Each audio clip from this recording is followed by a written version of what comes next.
우리는 지난 주일까지 5주간에 걸쳐서 10계명 가운데서 하나님께 대한 계명인 1계명부터 4계명까지를 살펴보았습니다. 첫째 계명은 여호와 하나님께서 세상 모든 만물을 창조하신 유일하신 하나님이심을 믿고 주권자이신 하나님께 온전히 순종하고 하나님만을 사랑하고 섬겨야 한다는 것을 말씀하는 것입니다. 오직 하나님만이 우리를 다스리실 권리를 가지고 계심을 인정하고 하나님의 통치가 의롭고 선하다고 고백하면서 하나님의 권위 앞에 온전히 굴복하는 삶을 살아야 한다는 것을 가르치는 것이 첫 번째 계명입니다. 이러한 믿음을 잘 보여주는 것이 예배인데요. 두 번째 계명은 하나님께 드리는 올바른 예배에 대해서 말씀하는 것입니다. 하나님을 어떠한 형상으로 만드는 것은 하나님을 왜곡하거나 축소하거나 변질시키는 것이기 때문에 하나님을 어떠한 형상으로 만들지 말아야 한다는 것입니다. 뿐만 아니라 하나님에 대한 주관적인 견해나 신념을 절대화해서도 안 된다는 것입니다. 하나님을 예배할 때에도 자신이 원하는 방식으로 예배하거나 자신이 원하는 모습으로 하나님을 섬겨서는 안 된다는 것을 말씀하고 있습니다. 그럼 이것을 긍정문으로 바꾸면 이렇습니다. 하나님의 백성은 성경이 말씀하시는 하나님을 바르게 알고 하나님께 드리는 예배 역시 성경적인 원리를 따라서 올바른 예배를 드려야 한다라는 것을 가르치는 것이 두 번째 계명입니다.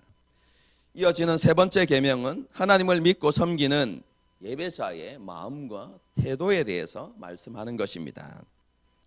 하나님의 이름에 게시된 내용 그대로 하나님을 믿고 신뢰하고 의지하는 삶을 살아가야 한다는 것입니다.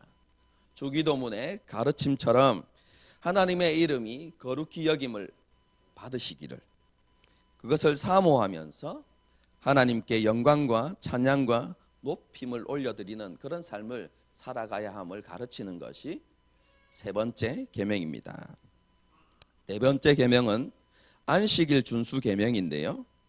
이것은 하나님의 백성이 하나님 중심, 예배 중심의 삶을 살아가야 한다는 것을 말씀하고 있습니다. 예배는 하나님의 백성의 정체성을 보여주는 것입니다. 예배 중심의 삶을 살아가는 것이 우리가 하나님께 속한 백성임을 나타내는 것이고 예수님을 주님으로 고백하는 그리스도임을 증명하는 길이 된다고 제가 그렇게 말씀을 드렸습니다. 그러므로 하나님의 백성은 예배의 의미와 가치를 깨닫고 함께 모여서 예배하는 일에 힘쓰고 삶의 자리에서도 예배자의 삶을 살아갈 수 있도록 노력해야 하는 것입니다. 하나님을 창조주로, 주권자로, 그리고 구원자로, 왕으로 고백하고 베풀어 주신 은혜와 한없는 사랑에 대해서 온전히 감사하는 삶을 살아가야 한다는 것입니다. 하나님께 대한 이 네 가지 계명은 모두 예수 그리스도 안에서 온전히 성취되어지고 지켜질 수 있는 것입니다. 창조주 하나님을 바르게 알고 창조주 하나님을 믿게 되는 길은 오직 예수 그리스도밖에 없습니다. 하나님의 형상이신 예수님을 통해서 우리는 하나님이 어떤 분이신지를 알게 됩니다. 우리는 예수 그리스도를 통해서 하나님께 나아가게 되어지고 예수 그리스도 안에서 하나님을 온전히 예배할 수 있게 됩니다. 또한 우리는 예수님의 십자가 죽음과 부활을 통해서 참된 안식을 누리게 됩니다. 예수님의 십자가 복음을 믿음으로 우리는 더 이상 죄의 종이 아니라 하나님의 백성으로서 자녀로서 하나님 다스림 가운데 살아갈 수 있기 때문입니다. 이 모든 것은 하나님께서 저와 여러분에게 값없이 주신 놀라운 은혜입니다. 이런 은혜와 사랑을 받은 우리는 하나님께 영광 돌리며 감사의 삶을 살아가야 할 것입니다. 온전한 신앙 고백으로 하나님께 영광 돌리고 그 이름에 합당한 찬양을 올려드리는 삶을 살아가야 하는 것입니다. 그뿐만 아니라 하나님께 대한 감사가 하나님의 말씀에 대한 온전한 순종으로 실천되어져야 합니다. 하이델베르그 신앙고백서에 나타난 표현을 따라서 여러분에게 말씀드리면 하나님을 향한 감사는 십계명을 지키고 주님께서 가르쳐 주신 대로 기도하는 모습으로 나타나야 하는 것입니다. 하나님의 백성의 신앙 고백과 삶은 하나님과의 관계만으로 끝나는 것이 아닙니다. 하나님과의 바른 관계는 반드시 이웃과의 관계로 이어져야 합니다. 예수님께서도 이 원리에 대해서 말씀하셨는데 하나님 사랑과 이웃 사랑이 같은 계명이다 이렇게 우리에게 말씀하셨죠. 하나님을 향한 사랑은 반드시 이웃을 향한 사랑으로 실천되어져야 한다는 것을 말씀하는 것입니다. 그런데 이 이웃 사랑을 실천하는 것이 우리의 의무이기 때문에 억지로 해내는 것이 아니라 하나님을 향한 감사로 인해서 자발적인 순종이 되어야 한다는 것을 우리에게 가르치고 있습니다. 십계명에서 이런 이웃 사랑은 내 부모를 공경하라는 계명으로 시작됩니다. 왜냐하면 가장 가까운 이웃이 가족이기 때문에 그렇습니다. 그리고 가정이 모든 인간관계의 근본이 되기 때문에 그렇습니다. 가정이 모든 인간관계의 근본이 된다는 것은 우리가 살아가는 사회 속에서 흔히 우리가 발견하게 되는 모습입니다. 쉬운 예로 그렇죠? 많은 경우에 있어서 건강하고 화목한 가정에서 자라난 사람들이 사회생활도 원만히 하고 또 인간관계도 원만한 것을 우리가 볼 수 있지 않습니까? 여러분 이런 예들을 통해서 가정이 인간관계의 근본이 되어진다는 것을 우리는 너무나 쉽게 알 수 있습니다. 가족 가운데서도 부모와 자녀의 관계는 사람이 선택하는 것이 아니라 하나님께서 맺어주신 관계로서 인간관계 중 가장 근본적이고 중요한 관계가 됩니다. 부모와 자녀와의 관계는 사회화의 시작이고 모든 인간관계의 출발점입니다. 그러므로 5번째 계명은 나머지 6번째부터 10가지 계명까지의 기초가 된다 이렇게 말할 수 있습니다. 이런 의미에서 5번째 계명의 목적은 사회 질서의 유지라고 말할 수 있습니다. 5번째 계명의 목적이 뭐라고요? 단순히 자녀가 부모에게 효도하는 것, 여러분 이것이 5번째 계명의 목적이 아니라 사회 질서의 유지, 이것이 5번째 계명의 가장 중요한 목적임을 알아야 합니다. 내 부모를 공경하라는 계명에 담긴 의미가요, 단순히 부모만 공경하라 이것이 아니라 부모님으로부터 시작해서 하나님께서 세우신 모든 권위자 혹은 윗사람에게 공경하라는 의미이기 때문에 그렇습니다. 여기에서 권위자 혹은 윗사람은 하나님께서 다른 사람을 다스리고 보호하도록 세우신 모든 사람을 가리킵니다. 부모가 되고요, 후견인, 복음사역자, 교사, 그리고 이 세상에 세워진 지도자들이 다 포함되어집니다. 그리고 권위자를 공경해야 하는 아랫사람은 세워진 권위자의 다스림과 보호를 받는 모든 사람들을 가리킵니다. 자녀가 우선적이고요. 그리고 학생, 교회에서는 일반 성도, 그리고 나라에서는 일반 시민과 같은 그런 모든 사람들이 아랫 사람에게 해당되는 것입니다. 이런 권위자와 아랫 사람의 관계에서 각자에게 맡겨진 책임과 의무를 다할 때 사회 질서가 바르게 유지된다는 것입니다. 아랫 사람은 권위자를 공경하고 권위자는 아랫 사람을 잘 다스리고 보호함으로 사회 질서가 유지된다는 것입니다. 사람은 태어나서 성장하면서 부모 외에 다양한 권위자를 만나게 됩니다. 그런데 그 모든 권위자는 하나님께서 세우신 사람입니다. 왜냐하면 성경이 가르치는 바가 무엇입니까? 모든 권세는 어디에서부터 난다고요? 하나님으로부터 나는 것입니다. 그러므로 하나님께서 세우신 권위자를 공경하고 그에게 순종의 태도를 가지는 것은 하나님을 경외하는 것과 같은 것입니다. 반대로요, 하나님께서 세우신 그 권위를 무시하고 그 관계를 부정하는 것은 하나님을 거스르는 것과 동일한 것이죠. 우리가 권위자를 존중하고 그에게 순종의 태도를 가져야 하는 이유는요, 그 권위자를 하나님께서 허락하신 것이기 때문이고 또 그렇게 하는 것을 하나님께서 원하시기 때문에 그런 것입니다.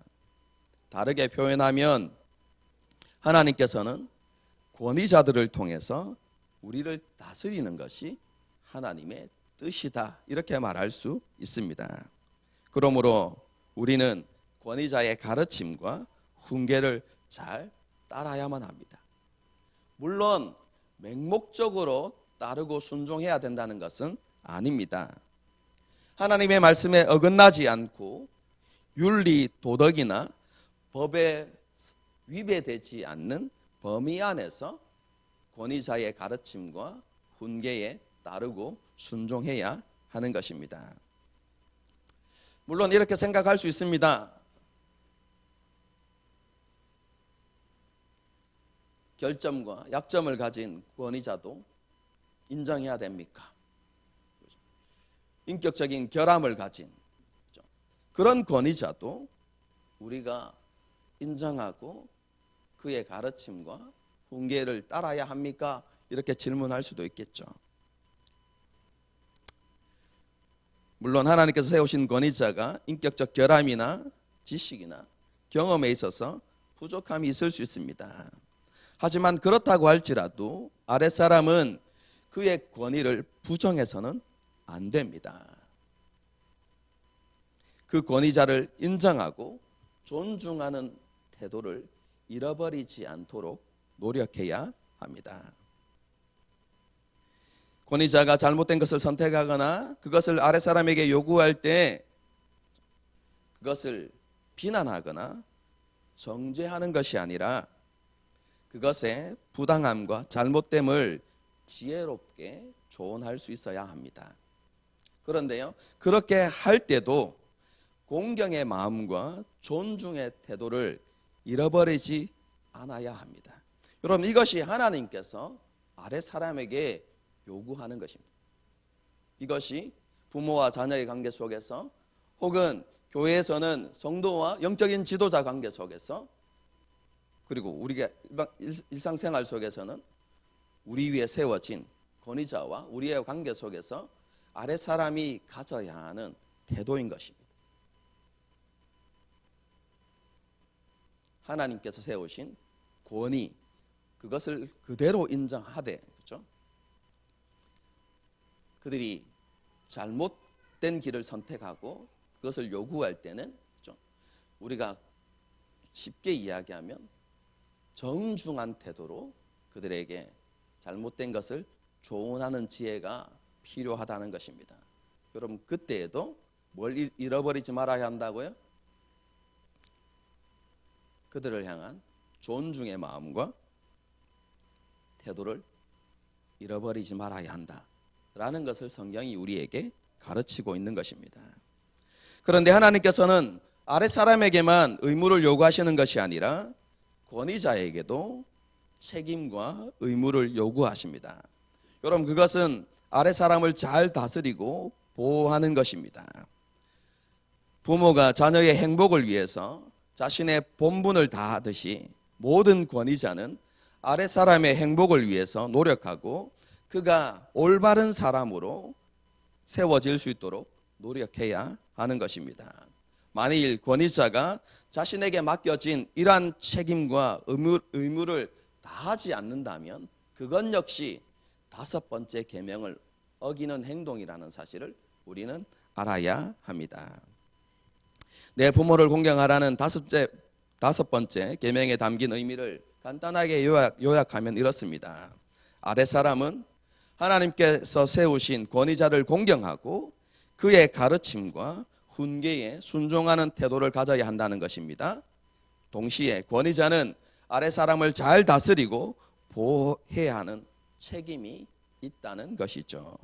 여러분, 이 계명에 어긋나는 몇 가지 예를 좀 구체적으로 들어보도록 하겠습니다.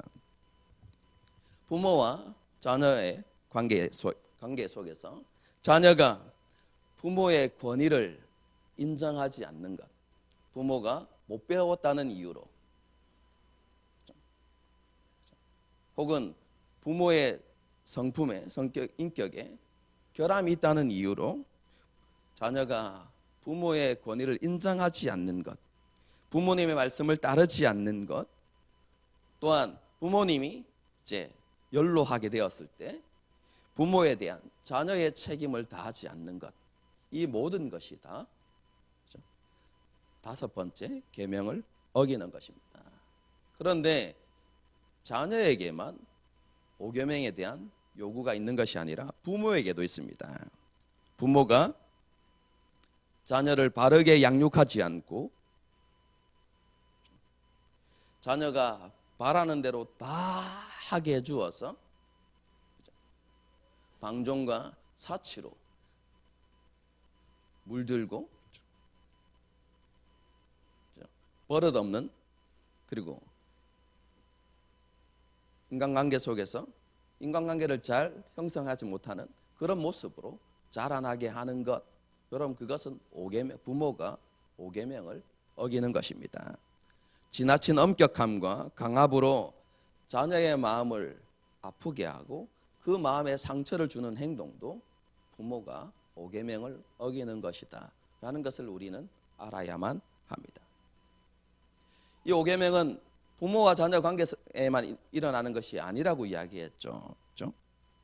교사와 학생 간에도 5계명의 원리는 적용되어집니다.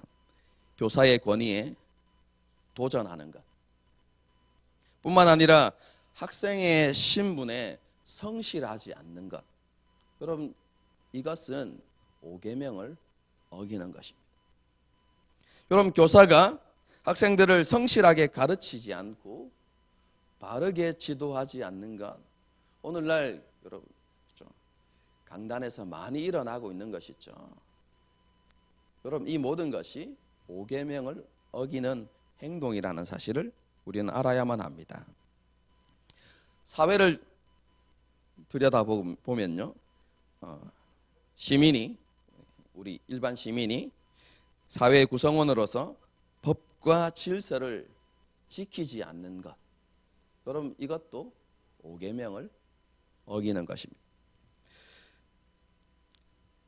권력을 가진 자가 법을 공정하게 시행하지 않아서 사회의 공의가 무너지는 것, 여러분, 이것도 5계명을 어기는 것입니다.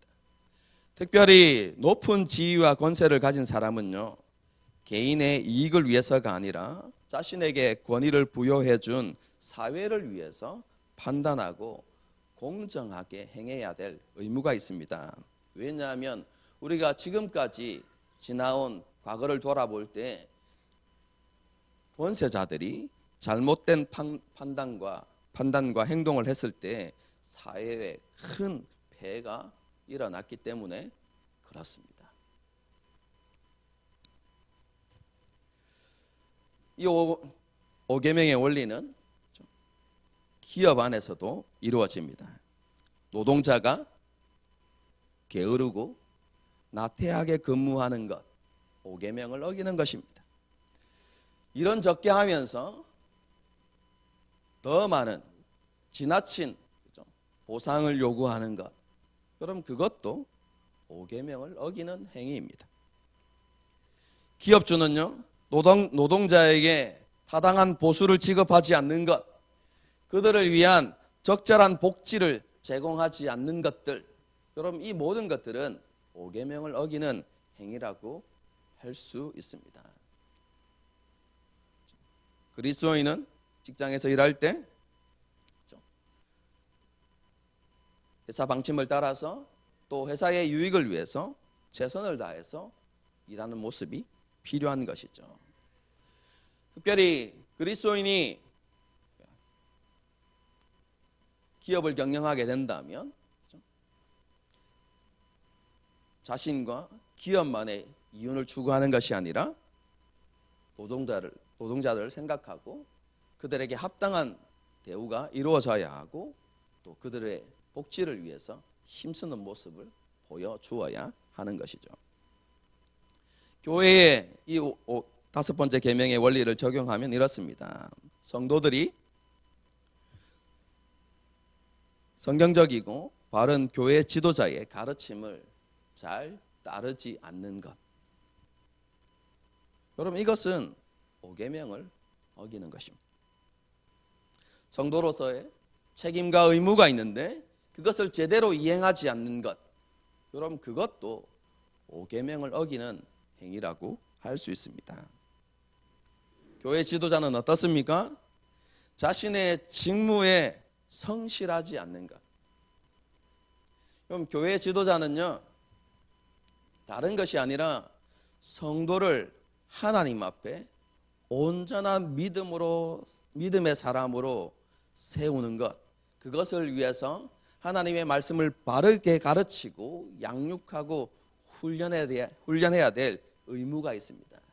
그럼 그 영적인 지도자가, 교회 지도자가 그것을 제대로 이행하지 않는 것은요, 5계명을 어기는 행위다라고 그렇게 말할 수 있습니다. 마지막으로요, 오늘날 가장 큰 사회 문제 중에 하나인 노인 문제와 관련해서 5계명을 적용해 보면 이렇습니다. 오늘날 젊은이들 가운데 그렇죠, 노인들에 대한 공경이 점점 사라지고 있습니다. 여러분, 인터넷에 댓글들을 보면요, 정말로 안타까울 때가 많이 있습니다. 그렇죠? 노인들을 어떻게 생각하는 줄 아십니까? 젊은이들이 사회의 짐이라고 생각하고 있습니다. 생산력, 경제력은 없는데 그렇죠? 나라의 복지 정책을 통해서 그들을 먹여 살리고 있다는 것이죠. 그렇죠? 그렇게 생각하면서 짐과 같은 존재, 이렇게 그럼 생각하는 젊은이들이 점점 많아지고 있습니다.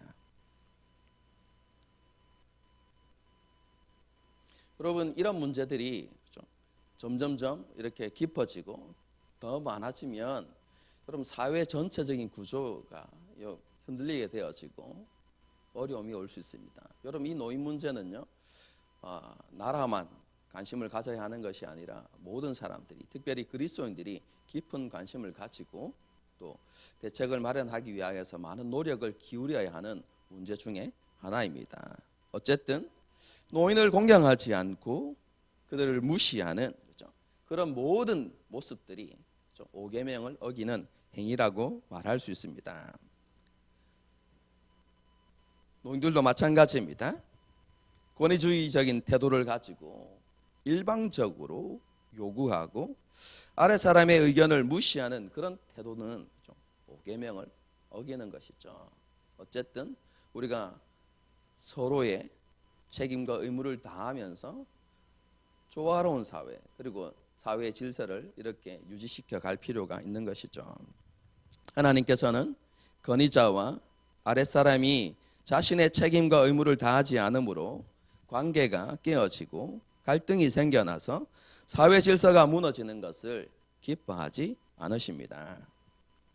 각자의 책임과 의무에 충실함으로 우리가 살아가는 사회가 평화롭고 안정되기를 원하십니다.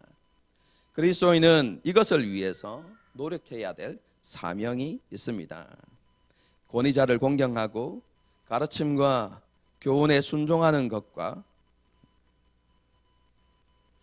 권위자가 섬기는 대상을 아랫사람을 잘 다스리고 보호하는 것은 하나님을 경외하는 것입니다.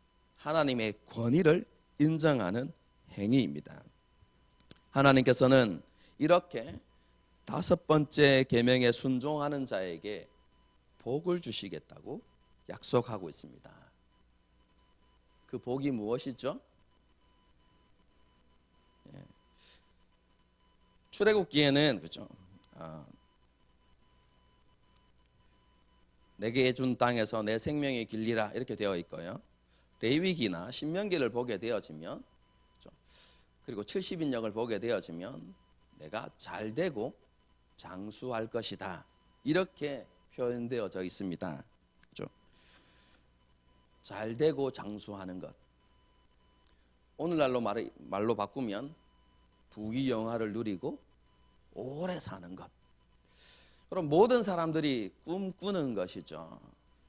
그럼 그런데 성경이 정말로 오늘 5계명이 그런 복에 대해서 말씀하고 있는 것인가? 우리는 다시 한번 생각해 보아야만 합니다. 여러분, 우리가 이것을 제대로 이해하기 위해서는 이 10계명은 개인에게, 물론 개인에게 주어진 계명이기도 하지만 지금 이스라엘 전체에게 주시는 하나님의 계명이라는 사실을 먼저 인식해야 합니다. 뿐만 아니라 이 복은 부모를 공경하라는 이 계명에 순종했을 때 단순히 하나님께서 보너스로 주시는, 특별하게 주시는 복의 개념으로 이해해야 되는 것이 아니라 하나님의 계명에 순종했을 때 따라오는 결과에 대해서 말씀하는 것이다 라는 것을 우리는 잘 이해해야 합니다. 쉽게 설명드리면 이렇습니다.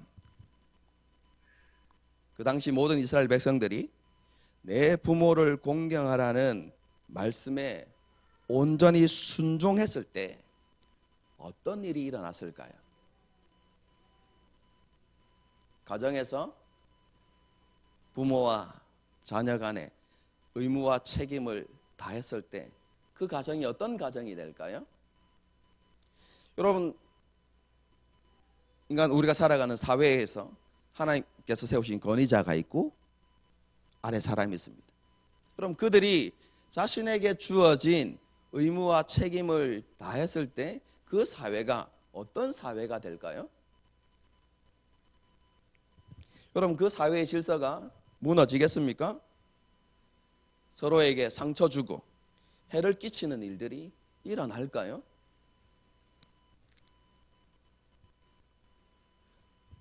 하나님께 주신 이 5계명의 원리를 정확하게 이해하고 각자가 주어진 자리에서 책임과 의무를 다하게 되어지면 여러분, 그 땅에 여러분 질서가 세워지고 평화와 기쁨과 화목이 넘치지 않겠습니까? 여러분, 이것을 다르게 표현하면 이스라엘 백성들이 하나님께서 주시는 안식을 누리는 삶을 살게 된다는 것이죠. 여러분, 이것은 무엇과 관련해서 생각해야 되냐면 창세기 1장과 관련해서 하나님께서 안식하셨다라는 것과 함께 이해되어져야 하는 본문입니다. 모든 것이 하나님의 말씀 앞에 순종할 때 비로소 땅이 무엇으로 충만해졌습니까? 하나님의 질서가 세워지고 하나님의 생명으로 충만해졌습니다. 여러분, 그것이 하나님의 안식이라고 말씀드렸죠. 오계명도 마찬가지입니다. 하나님의 백성이 하나님의 말씀 앞에 온전히 순종할 때에 하나님의 창조 질서가 세워지고 하나님의 생명으로 그 땅이 충만해진다는 것이죠. 하나님의 백성이 하나님이 주시는 안식을 누리며 살아갈 수 있게 된다는 것입니다. 여러분, 그때 어떤 일들이 일어납니까? 하나님의 약속을 따라서 하나님께서 이스라엘 백성들의 하나님이 되셨어. 신명기 28장에서 약속하고 있는 것처럼 하나님 때를 따라서 이슬을 내리시고 늦은 비와 이른 비를 내려주시는 은혜가 그 땅 가운데 임하는 것이죠. 뿐만 아니라 하나님께서 모든 대적으로부터 이스라엘을 지키시는 그 하나님의 은혜가 그 땅 가운데 있게 되겠죠. 여러분, 그렇게 그런 하나님의 안식 가운데서 하나님 주시는 참된 평화와 기쁨을 누리며 살아가게 될 것이다 라는 의미가 바로 오계명에 담겨져 있는 복의 의미입니다. 왜 그렇습니까? 하나님께서 세우신 권위자를 인정하는 것이 곧 하나님을 경외하는 것이고, 그 계명에 순종하는 것이 곧 하나님께 순종하는 것이기 때문에 하나님께서 약속하신 그 은혜가 그 땅 가운데 임하게 되는 것에 대해서 말씀하고 있는 것입니다.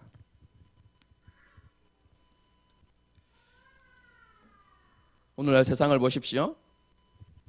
자기중심적인 세계관과 개인주의와 물질주의, 쾌락주의로 인해서 자신의 유익과 행복이 최고의 가치가 되어가고 있습니다. 이런 세상 풍조 속에서 사람들은 자신의 권리를 더 중요한 것으로 여깁니다. 그래서 책임과 의무를 다하는 모습은 점점 사라지고 있죠. 타인에 대한 이해와 배려도 점점 희미해져 가고 있습니다. 이러한 세상 속에서 하나님의 백성인 우리는 세상과 다른 구별되어진 삶을 살아갈 수 있어야 하겠습니다. 타인에 대한 책임과 의무를 다하는 것이 하나님을 경외하는 것이고, 하나님께 드리는 감사임을 잊지 말고 살아가야 합니다. 우리 안에 하나님을 향한 사랑과 감사로 충만해져서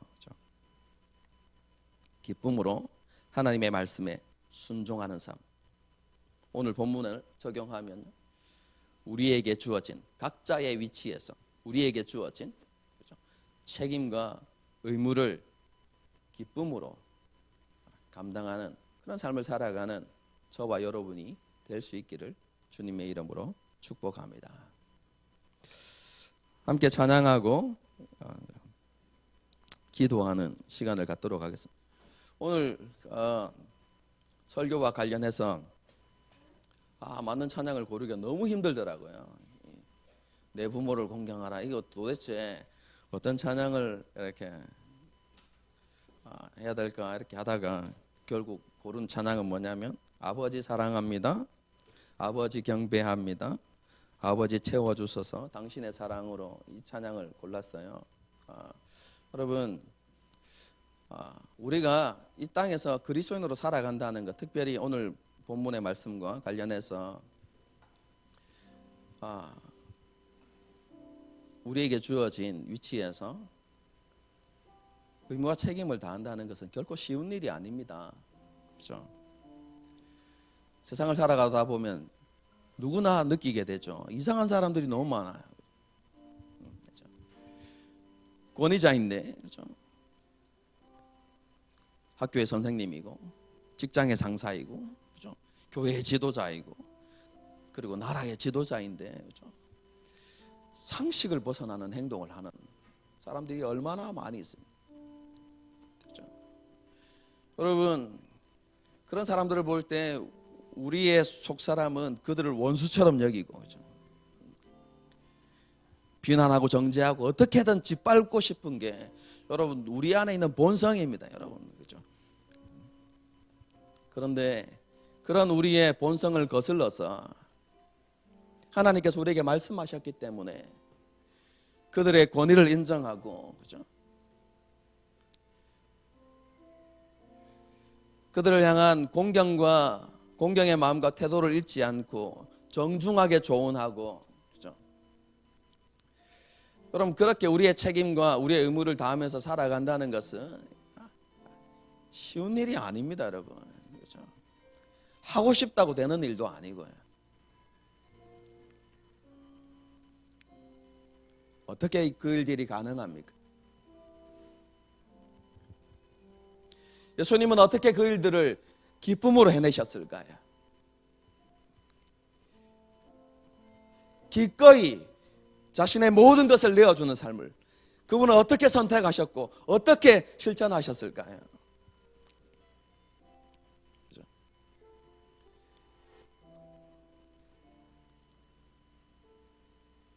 많은 것들을 말할 수 있지만 가장 중요한 것은요, 그분 안에 하나님 아버지를 향한 사랑이 충만하셨습니다. 그 사랑이 예수님을 강권한 것이죠.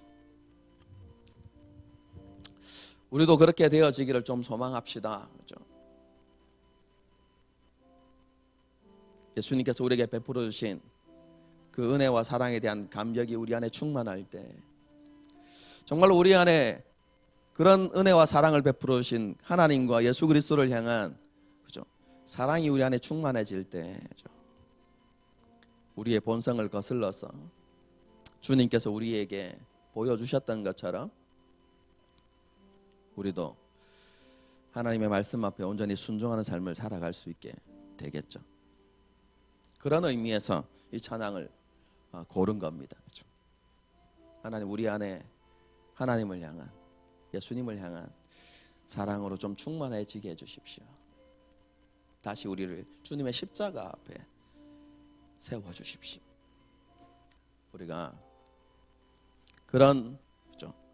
마음을 가지고 또 그런 결단을 가지고 이렇게 함께 찬양하고 기도하는 시간을 갖도록 하겠습니다. 함께 찬양하시겠습니다.